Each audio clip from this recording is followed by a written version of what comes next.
ಬಿಜೆಪಿಯಲ್ಲಿ ಯಡಿಯೂರಪ್ಪ ನಂತರದಲ್ಲಿ ಯಾರು ನಾಯಕರಾಗ್ತಾರೆ?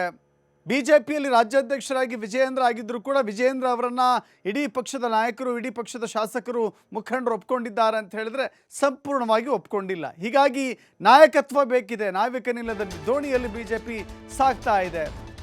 ಸದ್ದಿಲ್ಲದೆ ಬದಲಾಗ್ತಾ ಹೋಗ್ತಾ ಇದೆ ಬಿಜೆಪಿ ನಾಯಕತ್ವ. ಹಿರಿಯರ ಮಾರ್ಗದರ್ಶನ ಕೊರತೆ ಇತ್ತಲ್ಲ, ಅದು ನೀಗುವ ಸಮಯ ಬಂದಿದೆ ಅಂತ ಕಾಣಿಸುತ್ತೆ. BSY ಬಳಿಕ ಮಾರ್ಗದರ್ಶಕರು ಯಾರು ಅನ್ನುವ ಪ್ರಶ್ನೆಗೆ ಉತ್ತರ ಸಿಗ್ತಾ. ಹಾಗಾದರೆ ಹಿರಿಯ ಮಾರ್ಗದರ್ಶಕರ ಜಾಗಕ್ಕೆ ಎಂಟ್ರಿ ಕೊಟ್ರ ಪ್ರಹ್ಲಾದ್ ಜೋಶಿ. ಹಿರಿಯ ನಾಯಕರನ್ನು ಮೇಲುಸ್ತುವಾರಿಗೆ ನಿಯೋಜಿಸಲು ವರಿಷ್ಠರು ನಿರ್ಧಾರ ಮಾಡಿದ್ದಾರಂತೆ. ವರಿಷ್ಠರ ನಿರ್ಧಾರದ ಭಾಗವಾಗಿ ಪ್ರಹ್ಲಾದ್ ಜೋಶಿ ಆಕ್ಟಿವ್ ಆಗಿದ್ದಾರೆ. ಹೇಗೆ ಆಕ್ಟಿವ್ ಆಗಿದ್ದಾರೆ ಪ್ರಹ್ಲಾದ್ ಜೋಶಿ ಅಂದರೆ, ಇತ್ತೀಚೆಗೆ ಅಸಮಾಧಾನಿತರ ಜೊತೆ ಸಭೆಯನ್ನು ನಡೆಸಿ ವಿಶ್ವಾಸಕ್ಕೆ ತೆಗೆದುಕೊಳ್ಳುವಂಥ ಕೆಲಸಕ್ಕೆ ಮುಂದಾಗಿದ್ದರು. ಒಡೆದ ಮನೆಯಾಗಿರುವಂಥ ಮನೆಯೊಂದು ಮೂರು ಬಾಗಿಲು ರೀತಿಯಲ್ಲಿ ಕಾಣಿಸ್ತಾ ಇರುವಂಥ ಬಿಜೆಪಿಯಲ್ಲಿ ಹೇಳೋರಿಲ್ಲ, ಕೇಳೋರಿಲ್ಲ, ಅಂಕುಶ ಹಾಕೋರು ಸಾಧ್ಯವೇ ಇಲ್ಲ. ಸೊ ಹೀಗಾಗಿ ಅಂಕುಶ ಹಾಕಲೇಬೇಕು ಅಂದರೆ ಅಲ್ಲೊಂದು ಗಟ್ಟಿ ನಾಯಕತ್ವ ಬೇಕು. ಹೇಳಿದ ಮಾತನ್ನು ಕೇಳಬೇಕು ಅಂತ ಹೇಳಿದ್ರೆ ಆ ನಾಯಕತ್ವ ಅಷ್ಟು ಬಿಗಿಯ ಹಿಡಿತವನ್ನು ಹೊಂದಿರಬೇಕು. ಯಡಿಯೂರಪ್ಪ ಅವರ ಅವಧಿಯಲ್ಲಿ ಅದಕ್ಕೆ ಅವಕಾಶ ಇತ್ತು. ಪಕ್ಷವನ್ನು ಮುನ್ನಡೆಸಿಕೊಂಡು ಬಂದರು. ಬೇರು ಮಟ್ಟದಿಂದ, ತಳಮಟ್ಟದಿಂದ ಪಕ್ಷವನ್ನು ಕಟ್ಟಿಕೊಂಡು ಬಂದು ದಕ್ಷಿಣ ಭಾರತದಲ್ಲಿ ಮೊಟ್ಟ ಮೊದಲ ಬಾರಿಗೆ BJP ಅಧಿಕಾರದ ಗದ್ದುಗೆ ಹಿಡಿಯಲಿಕ್ಕೆ ಕಾರಣವಾದಂಥವರು ಅವರು. ಆದರೆ ಈಗ ಆ ಪಕ್ಷ ಅಲುಗಾಡ್ತಾ ಇದೆ. ಮನೆಯೊಂದು ಮೂರು ಬಾಗಿಲ ರೀತಿ ಆಗಿದೆ, ಛಿದ್ರವಾಗಿದೆ. ಕೆಲವಷ್ಟು ನಾಯಕರು ಮಾತೇ ಆಡೋದಿಲ್ಲ. ಕಳೆದ ವಾರ BJP ರೆಬಲ್ಸ್ ನಾಯಕರ ಜೊತೆಯೂ ಕೂಡ ಮಾತುಕತೆ ಮಾಡಿದ್ರು ಜೋಶಿ. ಪಕ್ಷ ಸಂಘಟನೆ ವಿಚಾರವಾಗಿ ಎಲ್ಲರೂ ಒಂದಾಗಿ ಹೋಗಬೇಕು ಅಂತ ಸೂಚನೆ ಕೊಟ್ಟಿದ್ರು. ಆ ಮೂಲಕ ರೆಬಲ್ಗಳನ್ನು ವಿಶ್ವಾಸಕ್ಕೆ ತೆಗೆದುಕೊಂಡಿದ್ದರು ಜೋಶಿ. ವಿಜಯೇಂದ್ರ ಜೊತೆಗೂ ಉತ್ತಮ ಬಾಂಧವ್ಯವನ್ನು ಹೊಂದಿದ್ರು ಜೋಶಿ. ಮುಂದಿನ ದಿನಗಳಲ್ಲಿ ಮತ್ತಷ್ಟು ಸಂಘಟನಾ ಸಭೆಗಳಲ್ಲಿ ಭಾಗವಹಿಸಿ ಪಕ್ಷದೊಳಗೆ ಖಾಲಿದ್ದ ನಾಯಕತ್ವದ ಸ್ಥಾನವನ್ನು ತುಂಬಲಿಕ್ಕೆ ಪ್ರಯತ್ನವನ್ನು ಮಾಡ್ತಾ ಇದ್ದಾರೆ. ಇದು ಆರಂಭಿಕ ಸಂಕೇತ ಅಂತ ಬಣ್ಣಿಸಲಾಗ್ತಾ ಇದೆ. ಮತ್ತಷ್ಟು ಮಾಹಿತಿ ನಮ್ಮ ಪ್ರತಿನಿಧಿ ರಾಕೇಶ್ ನೀಡ್ತಾರೆ. ರಾಕೇಶ್, ಎಲ್ಲ ಒಂದು ಕಡೆ ಹಾದಿ ತಪ್ಪಿ ಹೋಗ್ತಾ ಇದೆ BJP. ಸ್ಥಳೀಯ ನಗರ ಸಂಸ್ಥೆಗಳ ಚುನಾವಣೆಗಳು ಬರ್ತಾ ಇದೆ. ಈ ಸಂದರ್ಭದಲ್ಲಿ ನಾಯಕತ್ವ ಇಲ್ಲ ಅಂತ ಹೇಳಿದ್ರೆ ಎತ್ತು ಏರಿಗೆ ಕೋಣ ನೀರಿಗೆ ಅನ್ನೋ ರೀತಿಯಲ್ಲಿ ಆಗುತ್ತೆ. ಈಗ ಸರಿದಾರಿಗೆ ತರುವಂಥ ಪ್ರಯತ್ನದ ಕಾಲ ಶುರುವಾಗಿದೆ ಅನಿಸುತ್ತೆ. ಇದು ಎಷ್ಟರ ಮಟ್ಟಿಗೆ ವರ್ಕೌಟ್ ಆಗುತ್ತೆ BJPಲಿ, ಈ ಬಗ್ಗೆ ಏನಂತಾರೆ?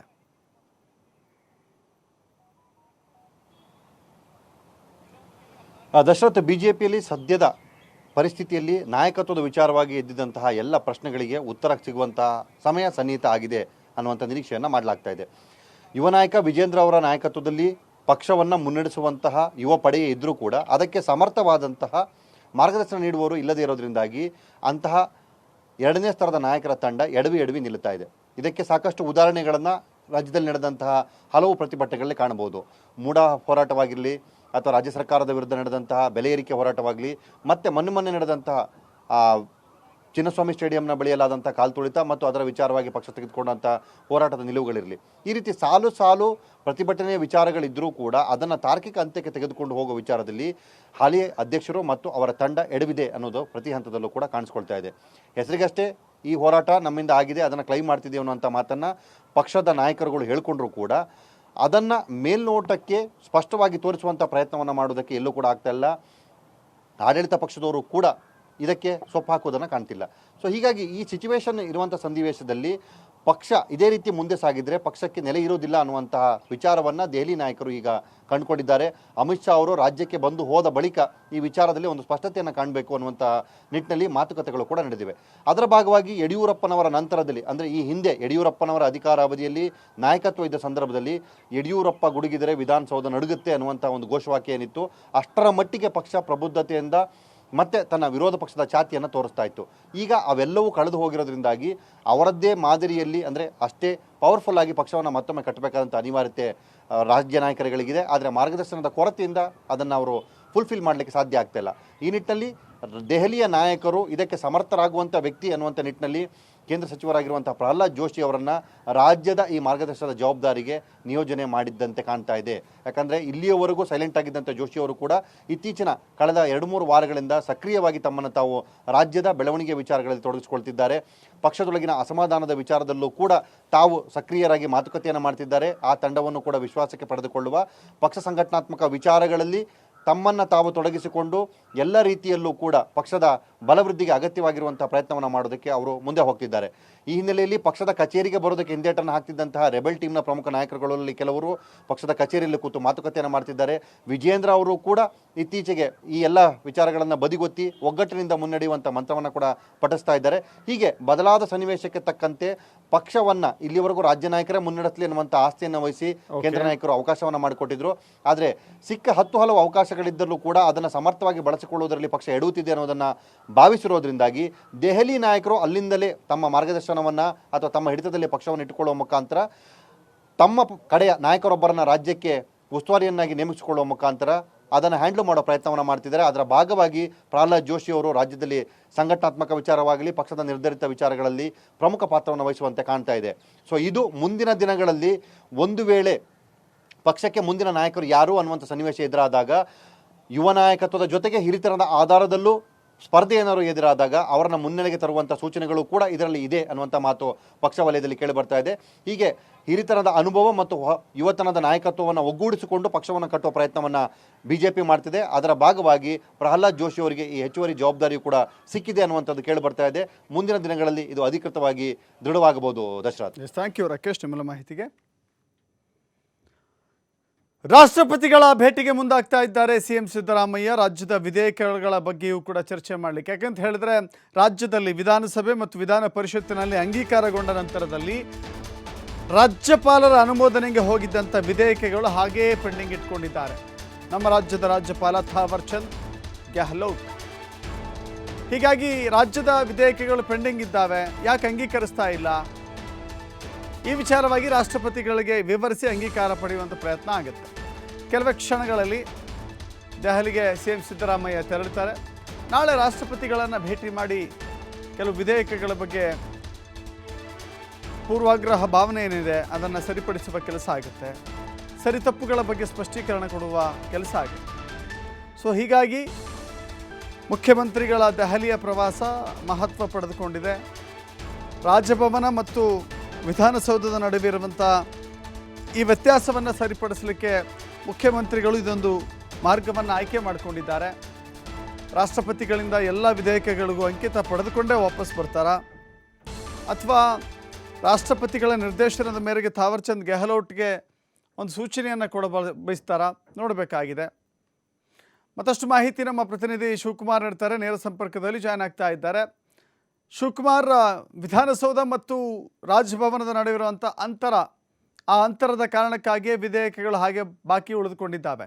ಮೇಲ್ಮನೆ ಮತ್ತು ಕೆಳಮನೆಯಲ್ಲಿ ಅಂಗೀಕಾರ ಆದ ನಂತರವೂ ಕೂಡ ಹಾಗೆ ಉಳಿದುಕೊಂಡಿದ್ದು ಯಾಕೆ ಅನ್ನೋದು ಒಂದು ಪ್ರಶ್ನೆ ಇದೆ. ಕೆಲವಷ್ಟು ವಿವಾದಾತ್ಮಕ ಅಥವಾ ಅನೇಕ ಕ್ರಿಟಿಕಲ್ ಇರುವಂಥ ಕೆಲವಷ್ಟು ವಿಷಯಗಳನ್ನು ಪೆಂಡಿಂಗ್ ಇಟ್ಕೊಂಡ್ರೆ ಓಕೆ, ಕೆಲವಷ್ಟು ಸಾಧಾರಣ ವಿಚಾರಗಳನ್ನು ಕೂಡ ಪೆಂಡಿಂಗ್ ಇಟ್ಕೊಂಡಿದ್ದಾರೆ ಅನ್ನುವ ಕಾರಣಕ್ಕಾಗಿ ಈ ಭೇಟಿನ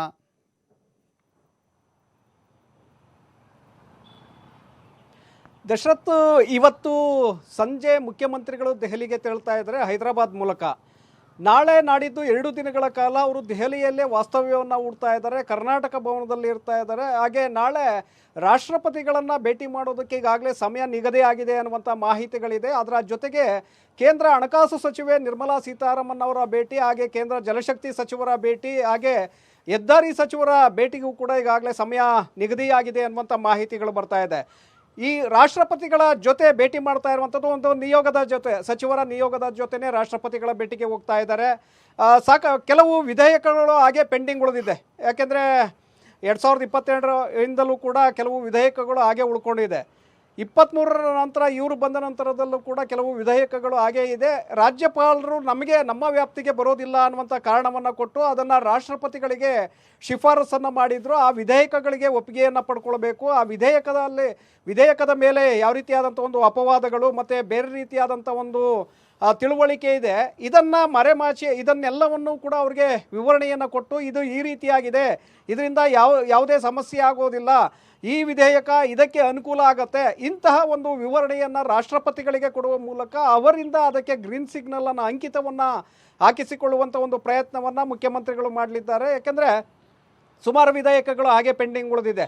ಮುಸ್ಲಿಮರ ಗುತ್ತಿಗೆಯಲ್ಲಿ 4% ಮೀಸಲಾತಿ ವಿಧೇಯಕ ಇರ್ಬೋದು, ಹಾಗೆ ಧಾರ್ಮಿಕ ದತ್ತಿ ಇಲಾಖೆಯ ಶ್ರೀಮಂತ ದೇಗುಲಗಳ ಹಣವನ್ನು ಬೇರೆ ಕಾರ್ಯಚಟುವಟಿಕೆಗಳಿಗೆ ಬಳಕೆಯನ್ನು ಮಾಡ್ಕೊಳ್ಳುವಂಥದ್ದು ಇರ್ಬೋದು, ಹಾಗೆ ಖನಿಜ ನೀತಿಗೆ ತಂದಿರುವಂತಹ ತಿದ್ದುಪಡಿ ವಿಧೇಯಕ ಇರ್ಬೋದು, ಶಾಲಾ ಶಿಕ್ಷಣ ನೀತಿಗೆ ತಂದಿರುವಂತಹ ತಿದ್ದುಪಡಿ ವಿಧೇಯಕ, ಈ ವಿಧೇಯಕಗಳು ಇನ್ನೂ ರಾಷ್ಟ್ರಪತಿಗಳ ಅಂಕಿತಕ್ಕೆ ರಾಜ್ಯಪಾಲರು ಶಿಫಾರಸನ್ನು ಮಾಡಿದ್ದಾರೆ. ಅಲ್ಲಿ ಅದಕ್ಕೆ ವಿವರಣೆಯನ್ನು ಕೊಟ್ಟು ಅದಕ್ಕೆ ಒಪ್ಪಿಗೆಯನ್ನು ಪಡೆಯುವಂಥ ಒಂದು ಪ್ರಯತ್ನವನ್ನು ಮಾಡಲಿದ್ದಾರೆ. ಇದರ ನಂತರದಲ್ಲಿ ರಾಜ್ಯಕ್ಕೆ ಸಂಬಂಧಪಟ್ಟಂಥ ಅನುದಾನ ಹಾಗೆ ಬರಬೇಕಾದಂಥ ಬಾಕಿಗೆ ಕುರಿತು ನಿರ್ಮಲಾ ಸೀತಾರಾಮನ್ ಅವರನ್ನು ಕೂಡ ಭೇಟಿ ಮಾಡಲಿದ್ದಾರೆ. ಆ ನಂತರದಲ್ಲಿ ನೀರಾವರಿ ಯೋಜನೆಗಳಿಗೆ ಸಂಬಂಧಪಟ್ಟಂತೆ ಜಲಶಕ್ತಿ ಸಚಿವರನ್ನು ಭೇಟಿ ಮಾಡಲಿದ್ದಾರೆ. ಹಾಗೆ ರಾಜ್ಯದ ಹೆದ್ದಾರಿಗಳಿಗೆ ಸಂಬಂಧಪಟ್ಟಂತೆ ಹೆದ್ದಾರಿ ಸಚಿವರನ್ನು ಕೂಡ ಭೇಟಿ ಮಾಡುವಂಥ ಸಾಧ್ಯತೆಗಳಿದೆ. ಇದಾದ ನಂತರ ಕಾಂಗ್ರೆಸ್ ಹೈಕಮಾಂಡ್ ನಾಯಕರನ್ನು ಭೇಟಿ ಮಾಡಲಿದ್ದಾರೆ. ಈ ಸಂದರ್ಭದಲ್ಲಿ ಮೇಲ್ಮನೆಯ 4 ಅಭ್ಯರ್ಥಿಗಳ ಆಯ್ಕೆಯ ಬಗ್ಗೆ ಅಂತಿಮವಾಗಿ ಗ್ರೀನ್ ಸಿಗ್ನಲ್ ಅನ್ನು ತೆಗೆದುಕೊಳ್ಳುವಂಥ ಸಾಧ್ಯತೆಗಳು ಕೂಡ ಇದೆ. Dashrath, thank you Shivakumar. ರಾಜ್ಯದಲ್ಲಿ ಮತ್ತೆ ಮುನ್ನೆಲೆಗೆ ಬರ್ತಾ ಇದೆ ಜಾತಿ ಜನಗಣತಿಯ ಜಟಾಪಟಿ. ಪರಿಶಿಷ್ಟ ಜಾತಿಗಳ ಸಮಗ್ರ ಸಮೀಕ್ಷೆ ಖಾತ್ರಿಪಡಿಸಲಿಕ್ಕೆ ತಯಾರಿಯನ್ನು ಮಾಡಿಕೊಳ್ಳಲಾಗ್ತಾ ಇದೆ. ಇವತ್ತಿನಿಂದ ಪ್ರತಿ ಮನೆಗೆ ಸ್ಟಿಕ್ಕರ್ಗಳನ್ನು ಅಂಟಿಸಲಿಕ್ಕೆ ಸಜ್ಜಾಗ್ತಾ ಇದ್ದಾರೆ. ಸ್ಟಿಕ್ಕರ್ಗಳನ್ನು ಅಂಟಿಸಲಿಕ್ಕೆ ಜಾಗೃತಿಯನ್ನು ಮೂಡಿಸಲಿಕ್ಕೆ ಮುಂದಾಗ್ತಾ ಇದ್ದಾರೆ. BBMP ಅಥವಾ ಗಣತಿದಾರರು ಮನೆಗಳಿಗೆ ತೆರಳಿ ಮೇ 5ರಿಂದ ನಡೀತಾ ಇರುವಂಥ ಜಾತಿ ಜನಗಣತಿಯ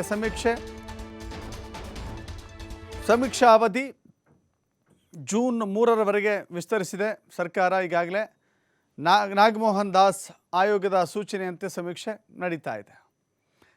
ಮತ್ತಷ್ಟು ಮಾಹಿತಿ ನಮ್ಮ ಪ್ರತಿನಿಧಿ ಗಣೇಶ್ ನೀಡ್ತಾರೆ. ಗಣೇಶ, ಈಗಾಗಲೇ ವಿಳಂಬ ಆಗಿದೆ, ಸಾಕಷ್ಟು ವಿಳಂಬ ಆಗಿದೆ, ಈಗ ಮತ್ತೊಮ್ಮೆ ಅವಕಾಶ ಸಿಕ್ಕಿದೆ, ಇದನ್ನಾದರೂ ಕಾಲಮಿತಿಯಲ್ಲಿ ಪೂರ್ಣಗೊಳಿಸಬೇಕಾಗಿದೆ ಅಂತ.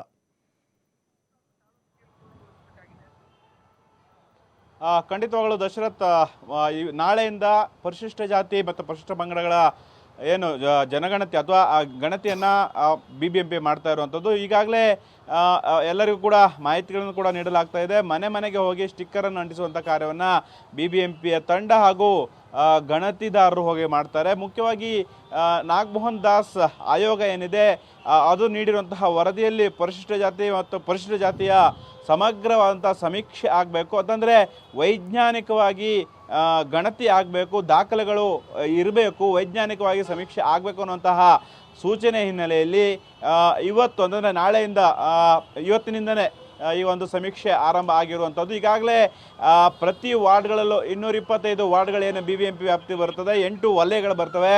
8 ವಲಯಗಳಲ್ಲಿರುವಂತಹ ಪ್ರತಿ ಪರಿಶಿಷ್ಟ ಜಾತಿ ಹೊಂದಿದಂತಹ ಮನೆಗಳಿಗೆ ಹೋಗಿ ಸ್ಟಿಕ್ಕರನ್ನು ಅಂಟಿಸುವಂತಹ ಪ್ರಕ್ರಿಯೆ ಆಗುತ್ತೆ. ಅದಾದ ಬಳಿಕ ಗಣತಿದಾರರು ಇರ್ತಾರೆ, BBMP ತಂಡ ಹೋಗಿ ಅವರ ಜಾತಿ ಹಾಗೂ ಜಾತಿಗೆ ಸಂಬಂಧಪಟ್ಟಂತಹ ದಾಖಲೆಗಳೇನಿದೆ ಅದೆಲ್ಲವನ್ನು ಕೂಡ ಪರಿಶೀಲನೆ ಮಾಡಿ ಅಂಕಿಅಂಶಗಳನ್ನು ಕಲೆಕ್ಟ್ ಮಾಡ್ತಾರೆ. ಮುಖ್ಯವಾಗಿ ಈಗಾಗಲೇ ಜನಗಣತಿ ಸಮೀಕ್ಷೆ ಈಗ ರಾಜ್ಯ ಸರ್ಕಾರ ಮಾಡ್ತಾ ಇರುವಂಥದ್ದು. ಅದರ ಜೊತೆಗೆ ಈಗ ಕೇಂದ್ರ ಸರ್ಕಾರ ಕೂಡ ನಾವು ಜನಗಣತಿಯನ್ನು ಮಾಡ್ತೀವಿ ಅನ್ನುವಂತಹ ಒಂದಿಷ್ಟು ಸೂಚನೆಗಳನ್ನು ಅಥವಾ ಘೋಷಣೆಗಳನ್ನು ಈಗ ಕೇಂದ್ರ BJP ಸರ್ಕಾರ ಮಾಡಿದೆ. ಆದರೆ ಇಲ್ಲಿ ಆಗಿರುವಂತಹ ಜಾತಿ ಗಣತಿ ಅದು ಒಂದು ರೀತಿಯಲ್ಲಿ ಅಂಕಿಅಂಶಗಳು ಸರಿಯಾಗಿಲ್ಲ ಅನ್ನುವಂಥದ್ದು ರಾಜಕೀಯವಾಗಿ ಆರೋಪ ಪ್ರತ್ಯಾರೋಪಗಳು ಈಗ ನಡೀತಾ ಇದೆ. ಇದರ ಮಧ್ಯದಲ್ಲಿ ಈಗ ಪರಿಶಿಷ್ಟ ಜಾತಿಯ ಸಮೀಕ್ಷೆ ಕೂಡ ಆಗ್ತಾ ಇರುವಂಥದ್ದು. ಅದರಲ್ಲೂ ಕೂಡ BBMP ವ್ಯಾಪ್ತಿಯಲ್ಲಿ ಇವತ್ತಿನಿಂದ ಕಾರ್ಯಾರಂಭ ಆಗಿರುವಂಥದ್ದು ಮತ್ತಷ್ಟು ಕುತೂಹಲ ಮೂಡಿಸಿರುವಂಥದ್ದು. ಮುಖ್ಯವಾಗಿ ಇಲ್ಲಿ ದಶರಥ್ ಅಂತಂದರೆ ನಾಗಮೋಹನ್ ದಾಸ್ ಆಯೋಗ ಏನು ಸೂಚನೆ ನೀಡುತ್ತೆ ಆ ನಿಟ್ಟಿನಲ್ಲಿ ಈಗ BBMP ತಂಡ ಹಾಗೂ ಗಣತಿದಾರರು ಪ್ರಮುಖವಾದಂತಹ ಎಲ್ಲ ಏರಿಯಾಗಳಿಗೆ ವಾರ್ಡ್ಗಳಿಗೆ ಮನೆಗಳಿಗೆ ತೆರಳಿ ಮೊದಲಿಗೆ ಆರಂಭಿಕವಾಗಿ ಸ್ಟಿಕ್ಕರ್ ಅಂಟಿಸುವಂಥ ಪ್ರಕ್ರಿಯೆ ಮಾಡ್ತಾರೆ. ಅದಾದ ಬಳಿಕ ಗಣತಿದಾರರು ಹೋಗಿ ತೆರಳಿ ಅಲ್ಲಿ ಅವರಿಗೆ ಬೇಕಾದ ದಾಖಲೆಗಳನ್ನು ಹಾಗೂ ಪರಿಶಿಷ್ಟ ಜಾತಿಗೆ ಸಂಬಂಧಪಟ್ಟಂತೆ ಎಲ್ಲ ದಾಖಲೆಗಳನ್ನು ಕೂಡ ಕಲೆಕ್ಟ್ ಮಾಡಲಿದ್ದಾರೆ. Dashrath, thank you Ganesh.